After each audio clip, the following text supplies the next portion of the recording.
Okay, so Daniel's last video, utterly clickbait title.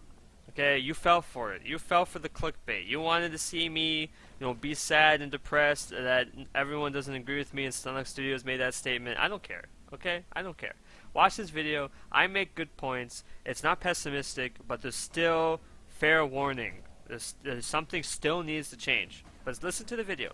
You're gonna like it. And this is going to get a ton of upvotes, and I'm going to have a lot of dopamine. Just watch this fucking video. You fell for the clickbait, I could work at BuzzFeed. Okay, watch it! I'm going to introduce to you a new concept, but I'm going to talk about what's happened recently. Stunlock Studios made a statement. I read the statement. It basically says they're not going to change the core gameplay, and they're going to, try to make this work. Well, okay, a little disappointed, but I'm going to talk to you about why I've ever complained about anything in the past and what they could be doing differently. So let's talk about it. Every character suffers from ability homogenization, quote unquote. This is a term I've heard a lot of people use to talk to me about how everything is homogenized. What does this mean? It basically means that every character is self-sufficient. They all have very similar skills to each other, and the only difference is the tiny little twist they put on the characters to make them different. This is a philosophy they use in fighting games. So let's take a strong example. We got Ryu and Ken. They have their fucking uppercut skill. They have their projectile skill. They have their kick skill where they spin around. They all have that, but it has a slight twist to all of them, and they play out so differently because of just how in-depth the mechanics are in those games. That works. They did the same thing in this game. It doesn't work because the mechanical play in this game is not as in-depth as a fighting game. That's where the mistake lies. That's why I wanted the in-depth there. But since we're not going to have that, since we're not going to have a total change, they need to change their philosophy and how they design their characters. They need to be more dependent on each other. They need to have glaring weaknesses and glaring flaws. For example, Lucy. In Blind Champions, Alchemist had a very distinct flaw where she had no way to displace herself. Now she does. Now she has a way to displace herself. She didn't have like a super fast, well, she did have a super fast CC, but the point is all these characters have displacement skills and hard CCs. The ones that you never see don't have those. So for example, you never see Pearl in a high level play. She's annoying to play against, sure, but she's really easy to deal with when you understand how she works. Same with Paloma. Now, when it comes to older, you see tons of olders. I wonder why. I wonder why you see tons of olders. I wonder why you see tons of Siriuses. And I wonder why you see tons of Lucys. I wonder why. I wonder if they all share the same kind of traits, guys. I wonder if they all share the same kind of traits. Did you notice? Displacement. Displacement. Displacement. Petrify. I'm just gonna go through it again because it was funny. Petrify. Petrify. Petrify. Okay? That's ability homogenization in a nutshell. And you can go through all these characters, you can find exceptions, but I don't care about the exceptions. It's the rule. They're all independent packages meant to independently be strong. That's not what this game needs to be. It can't be like that with how this works. But there's a game out there. There's a game out there that's even less interesting mechanic-wise, that where you could just right-click on someone and it would just send the skill out and home onto them. Okay? There's a game out there where you could do a disable where you just had to click a button and just click on them and it would automatically do it in an instant. What is that game? Dota 2. Dota 2 team fights are interesting. They're fun to watch. They're fun to play in. They're exciting. They're tense. Why? You can talk about why it's a build-up and all that stuff, and yeah, that contributes to it, but also it's just interesting to play in just by itself. A lot of people have always said, I want a game where it's just team fights. Just team fights. This is a game that could be that, but you need to rethink how you design your characters. You don't have to change the mechanics in this game. You don't have to do that. You have something good going. There could be matchups that are heavily one-sided in 1v1, but since this is a team game, it doesn't matter. It's the same thing in Dota. They're heavily awful 1v1s to be in. But it doesn't matter because it's a team game and it's balanced like that and everyone understands that and everyone thinks that's fair.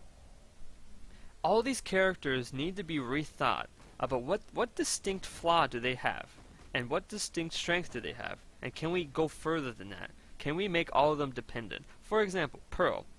Pearl has great survivability. It's so hard to fight Pearl. But then But then when you think about it and you think, can she do any of these skills for her team?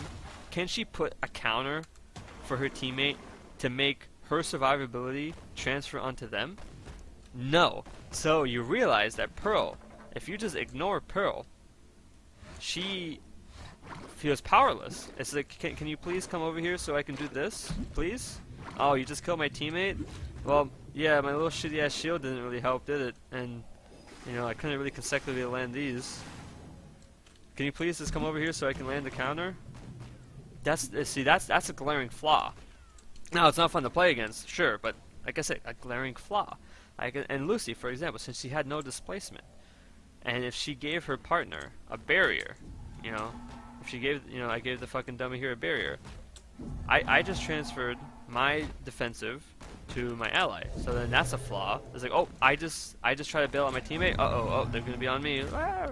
But no, I have my little fucking displacement because I'm the fucking same as anything else. Oh, is someone on me? Boom.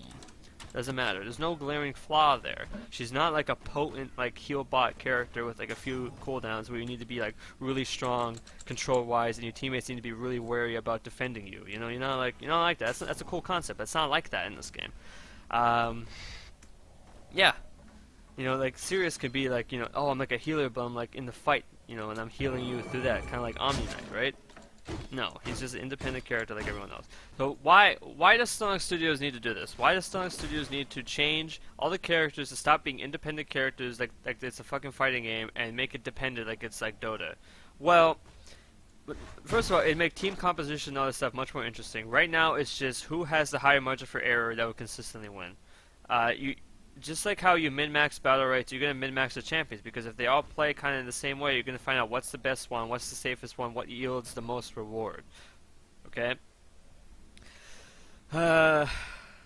And also, this game is not going to survive, because the core gameplay, if it's not changed in some way, either if it's more in-depth mechanically to allow this format of game design to work, or if it's not more team fight oriented like Dota, where all the characters are dependent on each other to make the team fights interesting and composition more interesting to begin with, they're going to come back for this next patch. They're going to realize it's the same stuff, it's the same shallow, high-level gameplay, and they're going to leave.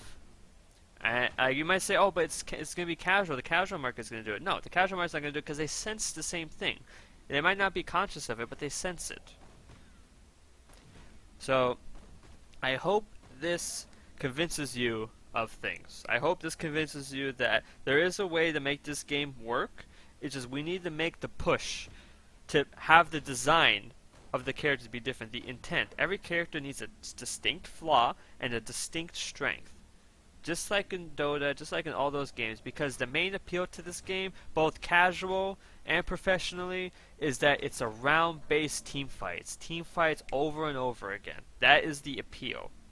And that can be the best fucking game ever. So many people want that game, because so many people are getting burnt out of Dota and League of Legends for other things, but they love the team fight. They love that. They love it. They love it. They think it's so cool. That's the only reason they play it. Give them that. Give them that in undistilled form. Fucking rejuvenate their dopamine receptors again, guys. Like, just let's talk about how we can change these characters to be like that. There's some characters that have this idea in mind, like Eva, for example. She gets out-traded in melee, and she gets out-traded in range, but the concept's still there. She has like this cool utility belt, although it's not that fleshed out yet, but the concept's there. This character can be cool. Okay, I already talked about Jade, same thing. Varesh, no fucking mobility skills whatsoever, but she's got all this cool turret function. This guy is just like a fucking turret, and that's a cool concept. You know, you can make this character work in like a team comp. If you have like a little turret, I don't care. That's a cool concept, guys. That could work. So let's fucking talk about it. Let's talk about it. This game can still be salvageable. It needs a new design. I can't stress this enough. These characters cannot be designed like it's a fighting game. This is not a fighting game. This is a team fighting game. Okay? This is not a solo fighting game. It's a team fighting game. And that's what it needs to be advertised as, and that's how it's going to have the fucking appeal. If you just say it's just team fights over and over again, and you have the characters to back that up, oh, it's going to be so good. Okay. That's it. Upvote me, you fucks.